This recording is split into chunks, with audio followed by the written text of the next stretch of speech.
Comenzamos la sesión octava de nuestro seminario sobre fin, libertad y moral en Santo Tomás, en el capítulo de la moral a partir del fin. En el nombre del Padre, del Hijo y del Espíritu Santo. Amén. Sancta María, sede sapientiae, ora pro nobis. Bien, pues como habíamos estado viendo la sesión anterior, recordáis, habíamos comenzado a ver en qué consiste propiamente esta bienaventuranza. Habíamos dicho sí que esta bienaventuranza está en Dios, pero cómo nosotros llegamos a poseer a Dios para ser bienaventurados. Habíamos visto en la cuestión tercera, en la cuestión tercera, disculpad, aquí hay un error, pone artículo tercero y es cuestión tercera. Habíamos visto que no es algo increado, tiene que ser un acto creado nuestro por el cual nos acercamos a Dios, una operación, es una operación del ámbito intelectivo, no es algo sensitivo y algo que tiene que ver más con el entendimiento que con la voluntad, aunque ya dijimos que la voluntad va a acompañar y tiene también su papel en la bienaventuranza. Entonces nos queda ver en esta cuestión tercera si se trata de un acto del entendimiento especulativo o práctico. Si es, dado que va a ser el conocimiento de Dios, si es el conocimiento de Dios que tenemos a partir de los sentidos, y si no es ese, si será pues el considerar los ángeles o las sustancias separadas, o finalmente, y aquí ya llegaremos a la conclusión, tendrá que ser una especulación de Dios, un conocimiento de Dios que consista en ver la esencia divina, la visión de Dios, de la que Santo Tomás ha hablado en la cuestión 12 de la primera parte. Pues vamos a ir, ya digo, los 4 primeros artículos los habíamos visto y teníamos que comenzar en el quinto, donde se recordaba que la bienaventuranza no es una operación del entendimiento práctico, es una contemplación. Aquí Santo Tomás podía encontrar todas las afirmaciones agustinianas sobre la contemplación, las mismas referencias evangélicas del ver a Dios y por supuesto toda la tradición antigua que daba, clásica, pagana, que daba tanta importancia a la contemplación. Santo Tomás básicamente nos ofrece 3 motivos. Esta bienaventuranza, si consiste en una operación, tiene que ser la mejor operación del hombre respecto al mejor bien. Y el bien divino, que es el mejor bien, es objeto del entendimiento especulativo, no del práctico. No es que tú puedas cambiar a Dios, no, tienes que adecuarte a Dios, eso depende del entendimiento especulativo. Y también dirá que es la operación más deleitable, la contemplación es lo más deleitable. Por otra parte, la contemplación es algo que buscamos por sí mismo, mientras que los actos del entendimiento práctico se ordenan a otra cosa. Recordad que para Santo Tomás la diferencia entre entendimiento especulativo y entendimiento práctico viene del fin. El entendimiento práctico quiere decir que ordenamos algo al fin, el especulativo a conocer simplemente una cosa. También, por otra parte, recuerda que en la vida contemplativa el hombre se parece más a Dios y a los ángeles. Digamos, en ese sentido, nuestra bienaventuranza, como se asimila a la de Dios y a la de los ángeles, porque al fin y al cabo también Dios se contempla a sí mismo, pues es más lógico que sea con el entendimiento especulativo, mientras que la vida activa está más relacionada con el aspecto más animal que hay en nosotros, con el aspecto más de tipo material. Por eso Santo Tomás dirá que la bienaventuranza perfecta debe consistir en la contemplación, mientras que en este mundo, en lo que sería una bienaventuranza imperfecta, también estará en la contemplación, pero de una manera secundaria en la operación del entendimiento práctico, sobre todo en lo que se refiere a ordenar las acciones y pasiones humanas. O sea que la contemplación, la bienaventuranza propiamente dicha, la contemplación, aunque en la bienaventuranza imperfecta en este mundo, también de una manera secundaria interviene el entendimiento práctico. Por supuesto, en la respuesta a las objeciones, recuerda que también el entendimiento práctico nos puede asemejar a Dios que crea. Sí, pero el entendimiento especulativo nos habla de unirnos, de tener esa especial asimilación con Dios. Y lo principal en Dios es que Él se conoce a sí mismo.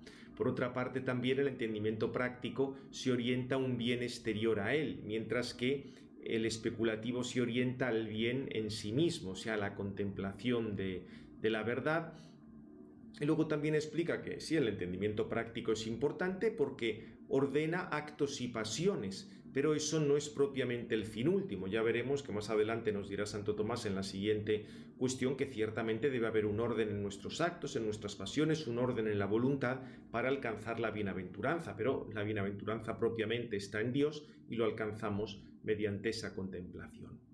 Bien, el artículo sexto nos va a decir que ese conocimiento, esa especulación, no es la propia de las ciencias, no es algo que dependa de la sabiduría humana. Aquí de nuevo distingue Santo Tomás.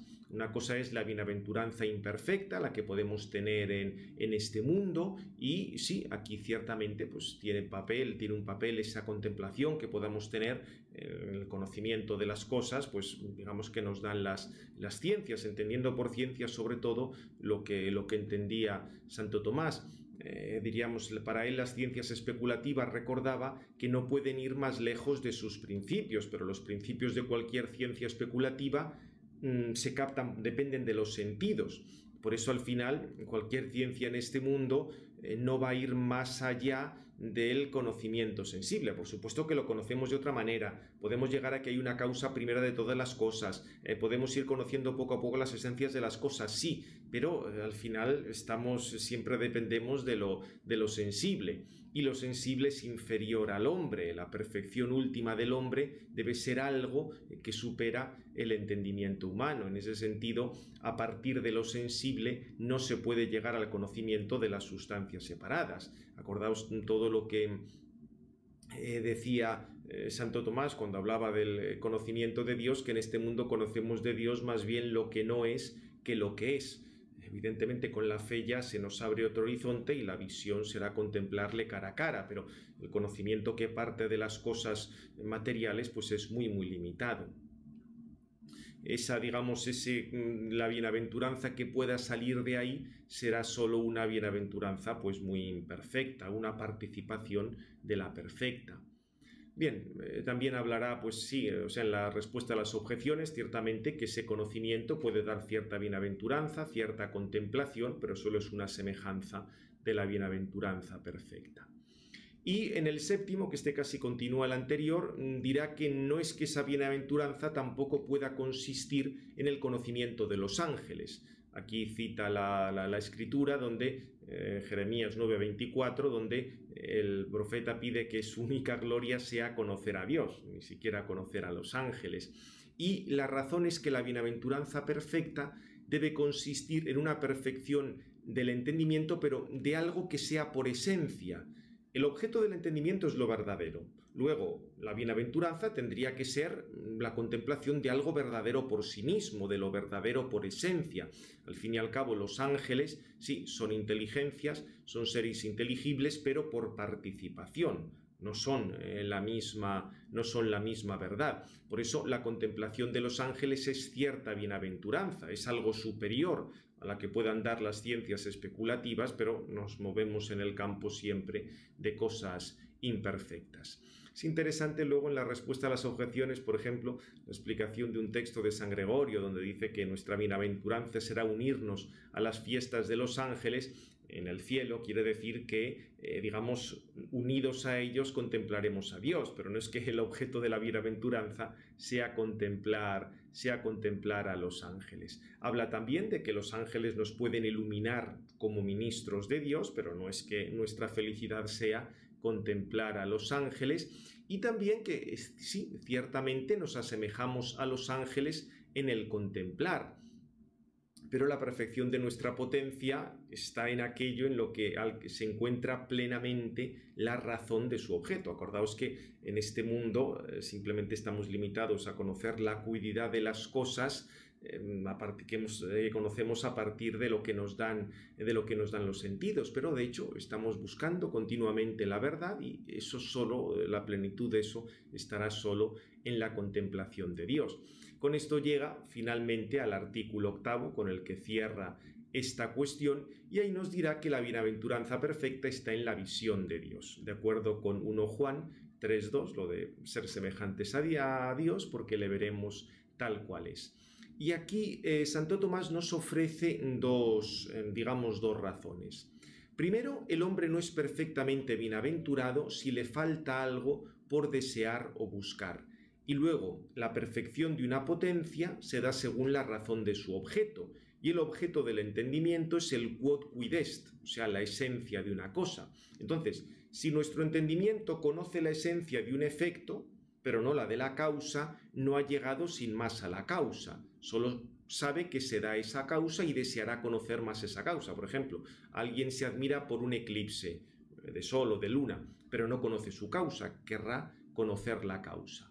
Como a Dios en este mundo a partir de los efectos solo podemos llegar a saber qué es, no podemos llegar a conocer en qué consiste el quid est de Dios, para la bienaventuranza perfecta haría falta que el entendimiento llegue a la esencia de la causa primera y así conseguirá pues esa perfecta unión con Dios como su objeto. Obviamente aquí siempre está la pregunta, que es la misma que surge en la cuestión 12 de la primera parte, si esto realmente es un argumento racional, porque claro, esto supone que tal cosa es posible.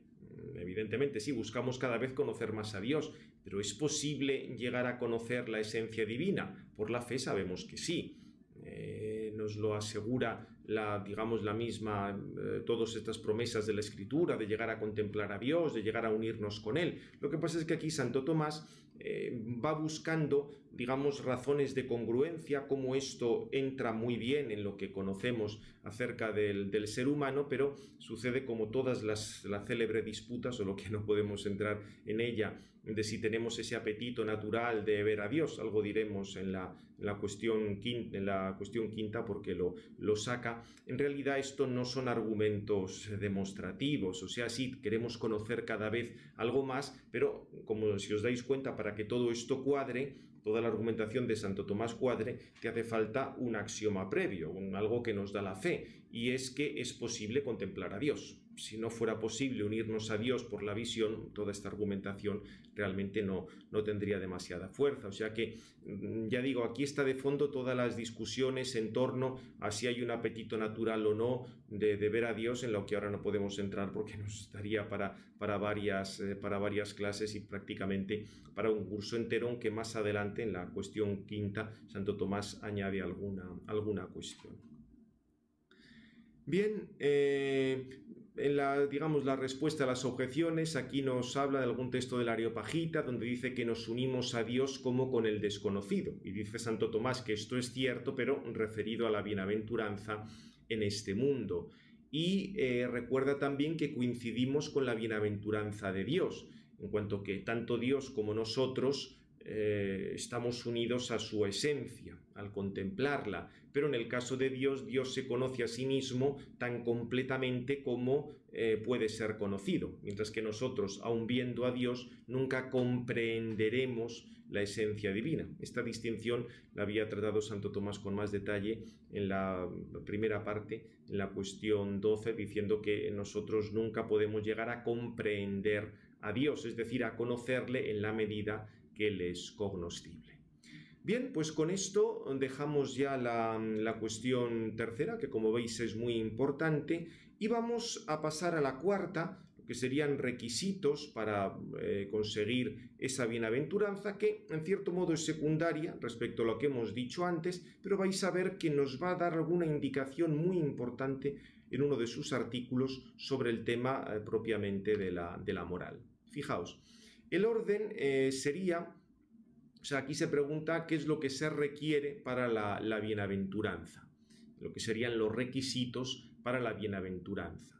Y Santo Tomás recuerda pues, que uno de los requisitos, de una manera consumativa o concomitante, va a ser el deleite o la fruición. Si tenemos la bienaventuranza, también deberá darse el deleite o la fruición. Ahora, si nos fijamos en requisitos, diríamos, esenciales, dirá que el requisito básico es la visión de Dios y poseer la visión de Dios. Aquí tendrá que precisar el sentido que tiene el término comprensión, porque ya acabamos de decir antes que el término comprensión se puede entender en el sentido de conocer a Dios todo lo que es cognoscible, y eso evidentemente no podemos realizar nosotros, pero otra cosa es comprensión en el sentido de haber alcanzado ya a Dios, de estar ya unidos a Dios, como de haber agarrado, por así decir.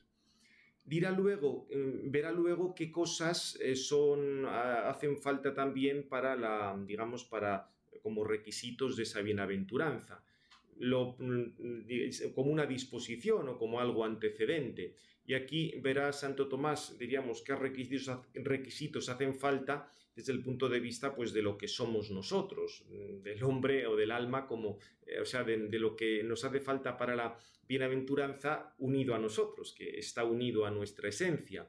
Y dirá que va a hacer falta la rectitud de voluntad. Este artículo cuarto va a ser muy importante porque fijaos que al hablar de la rectitud de voluntad, aquí entra todo lo referente a la moral. O sea que un requisito de la bienaventuranza, dentro de lo que está unido a nosotros, es la rectitud de voluntad, y se va a preguntar si para la bienaventuranza hace falta el cuerpo o hace falta la salud del cuerpo. También tratará estos asuntos, y luego, de manera separada, algo separado respecto a nosotros, dirá si hacen falta las riquezas para la bienaventuranza y si hace falta la compañía de amigos para la bienaventuranza. O sea que, como veis, está hablando de requisitos: primero el deleite o fruición, luego las cosas esenciales, la visión de Dios, el sentido de comprender, de tener ya con nosotros a Dios, y luego cosas antecedentes o que son como disposiciones de lo que tenemos unido a nosotros. Pues será la rectitud de voluntad, el cuerpo y la salud, y como cosas separadas, las riquezas y la compañía de amigos. Como veis, son todo temas que hay que tratar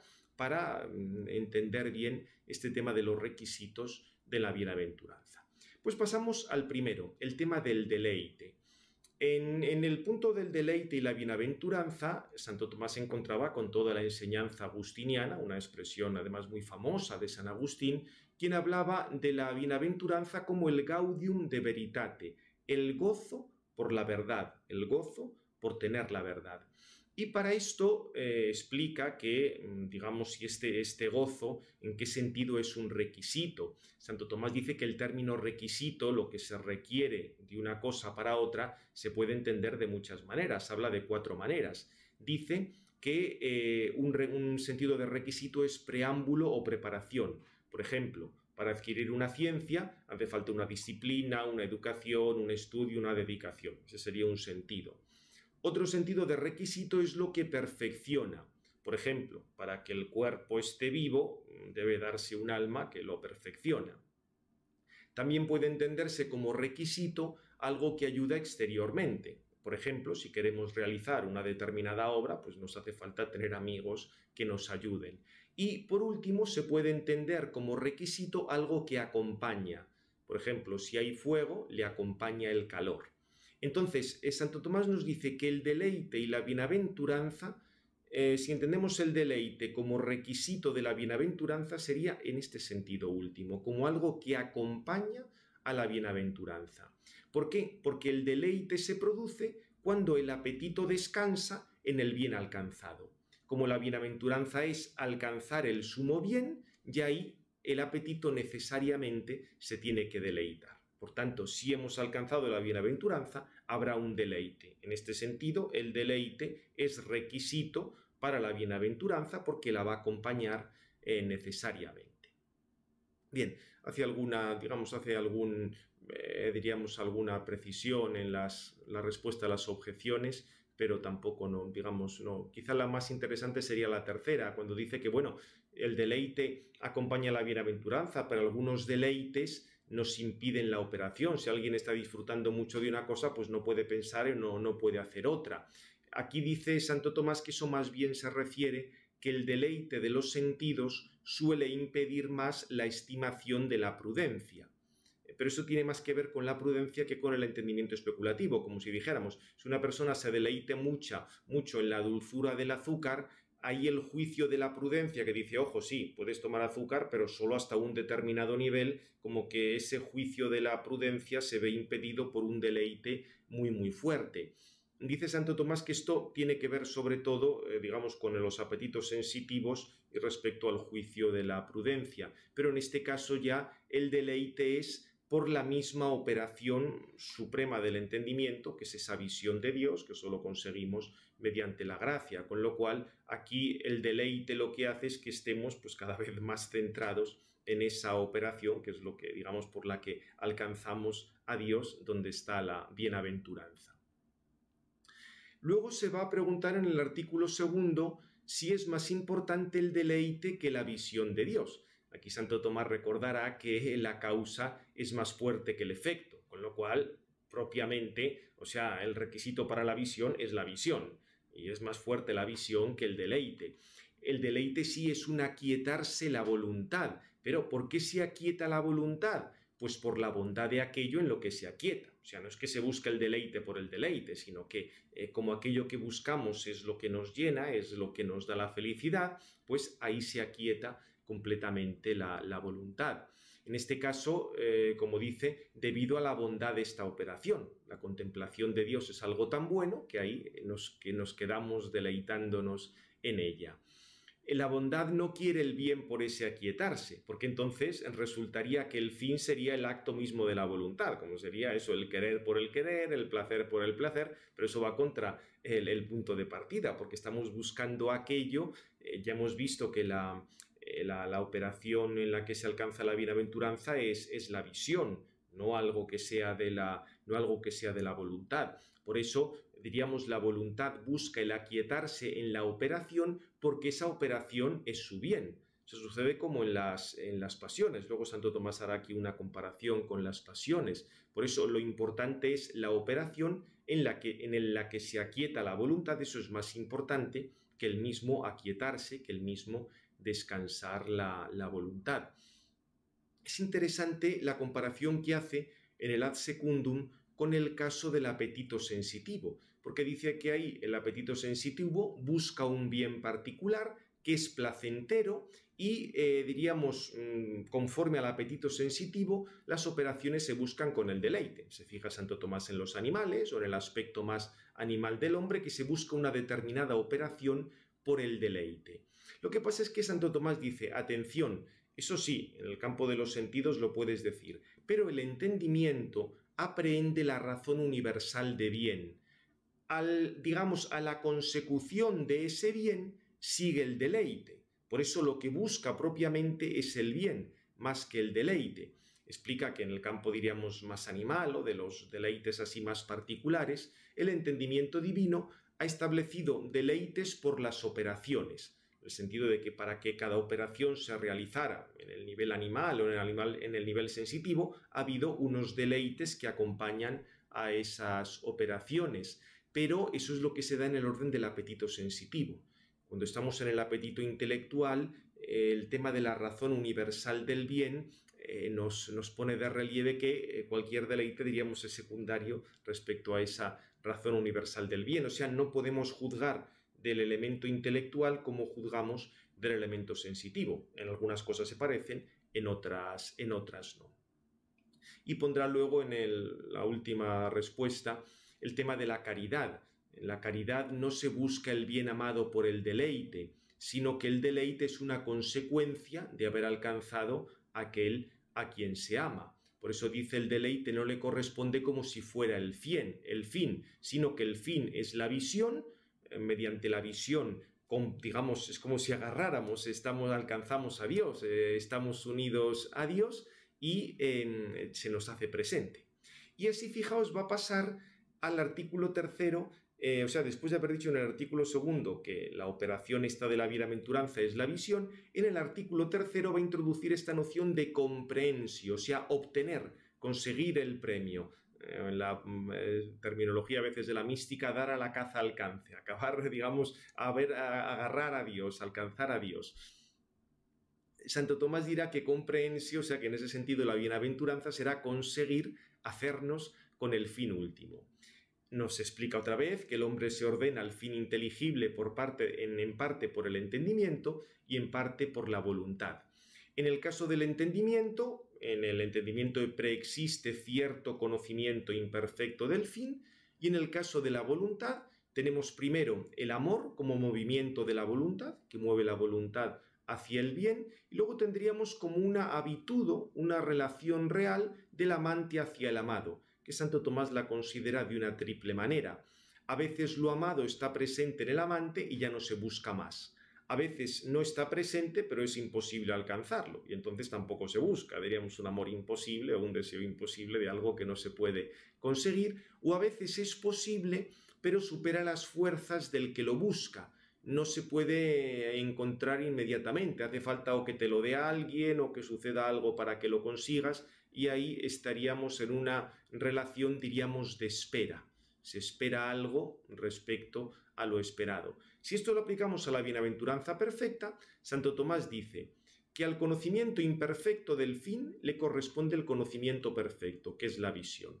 O sea, lo que hemos visto en el entendimiento ya es como si tuviéramos cierto conocimiento imperfecto del fin. Ya sabemos que hay una causa de todas las cosas, pero todavía no tenemos, incluso con la fe. El mismo Cristo nos ha revelado muchas cosas acerca de Dios, pero todavía eso es imperfecto.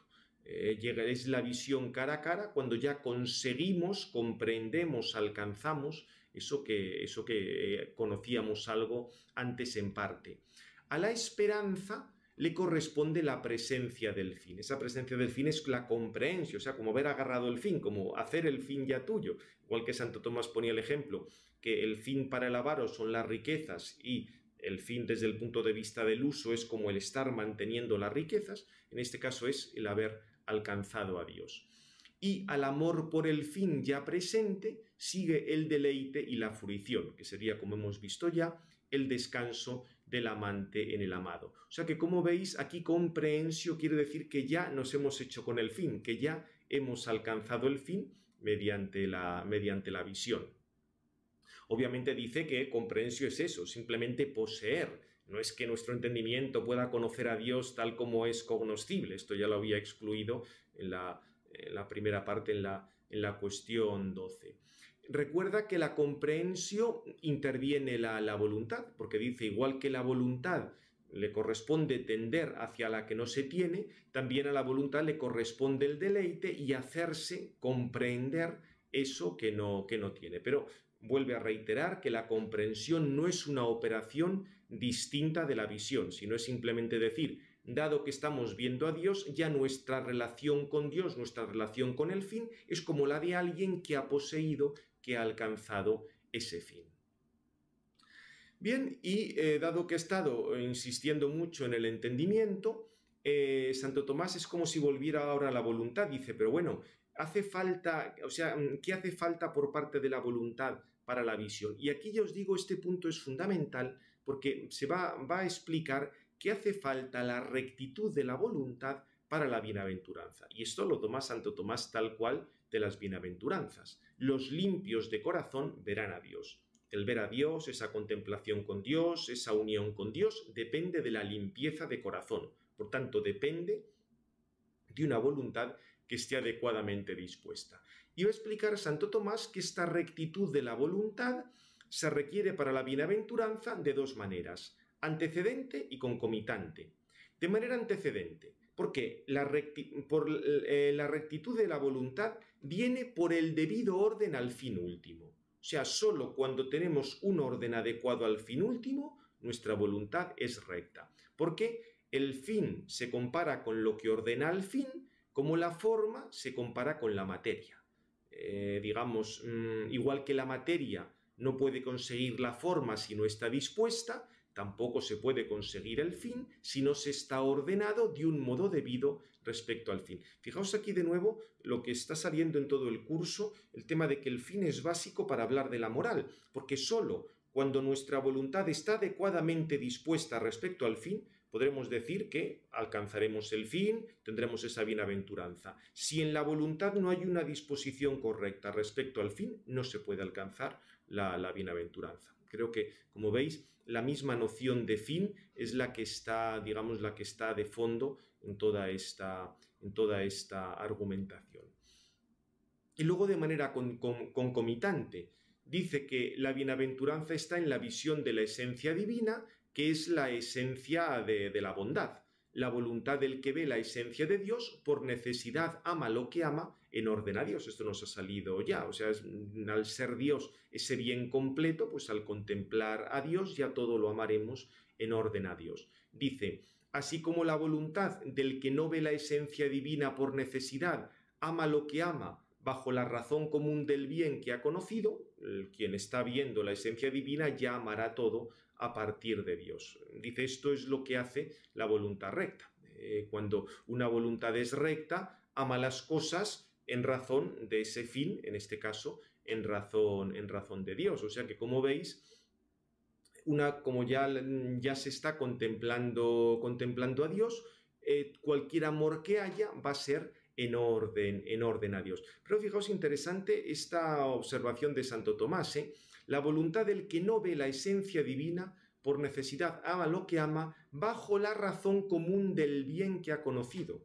O sea, que no es que ya tengamos como ese conocimiento mágico de una cosa así, de Dios, de un horizonte infinito que contiene todo y que eso al final se identifica con la esencia divina o todas estas cosas trascendentalistas. No, no. Santo Tomás dice que para amar todo a partir de Dios, eso cuando tenemos el conocimiento de la esencia divina. En este mundo, por la caridad y por la fe, ya algo en ese sentido nos movemos, pero todavía amamos las cosas bajo la razón común del bien que hemos conocido. Por eso en este mundo obviamente es posible el pecado. Si ya todo lo amáramos en orden a Dios, porque estuviéramos unidos completamente a Él, como los bienaventurados, no habría pecado. Lo que pasa es que como amamos las cosas bajo la razón común del bien, puede haber algunos bienes particulares que nos despisten y acabamos eligiendo un bien particular que no es útil o que se opone al bien, digamos, al bien que es nuestro fin último. Por eso, digamos, tenemos que tener cuando se está contemplando a Dios, ya la voluntad es recta. Bien, en la respuesta a las objeciones, recuerda, según un texto de San Agustín, que el conocimiento de lo verdadero, en general, no existe la rectitud de la voluntad. Sí, lo que pasa es que aquí no estamos conociendo lo verdadero en general, aquí estamos conociendo la esencia misma de la bondad, y de ese conocimiento de la esencia de la bondad, pues ya se va a derivar la rectitud de la voluntad. También recuerda que ciertamente todo acto de la voluntad es precedido por un acto del entendimiento, pero hay algún acto de la voluntad tiene que ser previo a un acto del entendimiento, para que la voluntad mueva el entendimiento. Aquí dirá que la voluntad tiende hacia el acto final del entendimiento, que es la bienaventuranza, y por eso para la bienaventuranza se exige que haya una recta inclinación de la voluntad. Aquí Santo Tomás nos ofrece un ejemplo que quizá puede ayudar. Para que la flecha dé en el blanco hace falta un movimiento adecuado. O sea que sí, ciertamente la bienaventuranza se va a conseguir por esa operación del entendimiento, pero la voluntad tiene que haberlo movido. La flecha va a dar en el blanco, pero esa flecha tiene que haber sido dirigida ahí por un movimiento adecuado. Y todos los movimientos dependen de la voluntad, como veremos con más detalle en el próximo capítulo. Por otra parte, en el Ad Tertium nos explica que no todo lo que se ordena hacia el fin se termina cuando se alcanza el fin, solo lo que tiene alguna razón de imperfección como el movimiento. O sea, en ese sentido, cuando hemos alcanzado el fin, que es la contemplación, ya no es que vayamos dando pasos movidos por la voluntad para alcanzar el fin, sino que en la voluntad queda ese orden, esa orientación al fin que alcanzamos por la contemplación. Bien, este artículo, como veis, era muy importante y os aconsejo que lo leáis con más detalle porque, repito, que aquí salen muchísimas cosas que son básicas para todo nuestro curso y nos está diciendo cómo la misma consecución de la bienaventuranza requiere una disposición adecuada de la voluntad. Esto explicará pues, que tengan que darse una serie de actos concretos para poder alcanzarla, etc. El artículo 5, diríamos, ya es más extenso, pero nos aporta menos cosas. La pregunta es si hace falta el cuerpo para la bienaventuranza. A partir de Apocalipsis 14:13, donde se dice que son bienaventurados los muertos que mueron en el Señor, parece que pueden ser ya bienaventurados incluso antes de la resurrección de los cuerpos. Por supuesto que en la bienaventuranza imperfecta de esta vida sí hace falta el cuerpo, porque aunque sea alguna operación del entendimiento, en esta vida necesitamos imágenes y las imágenes dependen de un órgano corporal. Ahora, la bienaventuranza de la visión sí la pueden tener las almas sin los cuerpos. Santo Tomás va a explicar que tal cosa es posible porque ya había algunos en su época que retrasaban la visión hasta la resurrección de los cuerpos. Fijaos que un poco después de Santo Tomás, el Papa Juan XXII tuvo la célebre metedura de pata de decir que no se daba la visión de Dios hasta la resurrección de los cuerpos. La cosa irónica de ese sentido es que el Papa Juan XXII fue el que canonizó a Santo Tomás. Si además de canonizarlo lo hubiera leído un poco, probablemente no hubiera dicho las tonterías que dijo. Santo Tomás va a recordar que San Pablo alude a dejar el cuerpo y presentarse ante el Señor, y desde el punto de vista de la razón, como la visión de Dios no es una cosa que requiera imágenes, no hace falta el cuerpo. Otra cosa es preguntarnos que, aunque el tener el cuerpo no pertenece a la esencia de la visión, sí podemos preguntarnos si la perfección de la bienaventuranza va a requerir el cuerpo. Y ahí Santo Tomás dirá que el BNS, o sea, digamos, el ser bueno completamente de algo, sí que va a requerir el cuerpo, en el sentido de que la hermosura del cuerpo o la rapidez del ingenio pertenecen a la perfección del hombre. Entonces, como el alma es forma del cuerpo, el alma realizará mejor su operación, en este caso ya la contemplación de Dios, cuando esté mejor en su propia naturaleza, porque lo propio del alma es que esté unida al cuerpo. Sí, dirá que, digamos, hasta que el cuerpo resucite habría como un cierto apetito en el alma de volver a poseer el cuerpo, pero no es que eso impida la visión de Dios. Y después de la resurrección de los cuerpos, no entiende Santo Tomás que vaya a aumentar la intensidad de la visión, pero ya, diríamos, la persona humana estará completa. Luego, hablando sigue con temas en torno al cuerpo, en el artículo 6 se preguntará si hace falta la perfección del cuerpo para la bienaventuranza. Aquí hay una referencia a Isaías 66:14, donde se hablaba de un aspecto corporal de la bienaventuranza. De nuevo, si hablamos de la bienaventuranza imperfecta en este mundo, obviamente hace falta la perfección del cuerpo, porque si el cuerpo no está bien, no puede darse la virtud en condiciones. Ahora, para la bienaventuranza perfecta, la contemplación, ante todo rechaza la idea de Porfirio, porque Porfirio con los platónicos decía que había que huir del cuerpo, pero Santo Tomás explica que es natural al alma la unión con el cuerpo, con lo cual no es que se haya que excluir el cuerpo de esa bienaventuranza perfecta. Y dirá que, según, digamos, ya tomando pie en San Agustín, explicará que, digamos, ¿en qué sentido nos hace falta el cuerpo? Pues de manera antecedente. Si el cuerpo es un cuerpo corruptible en este mundo y si está cargado de enfermedades o de problemas, eso va a dificultar la operación del alma. Por supuesto que cualquier cosa de esas la puede suplir Dios por la gracia, pero en principio, diríamos, el buen estado del cuerpo tiene que ayudar pues, a la realización de operaciones adecuadas. Que sí, por supuesto, si hay enfermedades o lo que sea, también puede ser una ocasión para crecer en la gracia o en la caridad, pero en principio diríamos que el cuerpo esté en buen estado, va a permitir realizar determinadas operaciones. Y dirá luego que de manera consecuente, una vez que se haya producido la resurrección de los cuerpos, esa bienaventuranza del alma redundará en el cuerpo.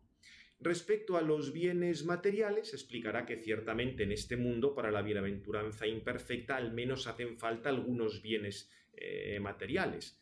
La bienaventuranza consiste en la contemplación, aunque sea en la contemplación en este mundo, pero digamos para filosofar primero hay que comer y hay que vivir, es más o menos lo que dice ahí. Ahora, la bienaventuranza de la visión de Dios no, porque diríamos ahí es una operación propiamente del entendimiento y cuando el alma está separada no hacen falta los bienes del cuerpo y después de la resurrección será un cuerpo espiritual ya de otro tipo completamente distinto de lo que ahora conocemos.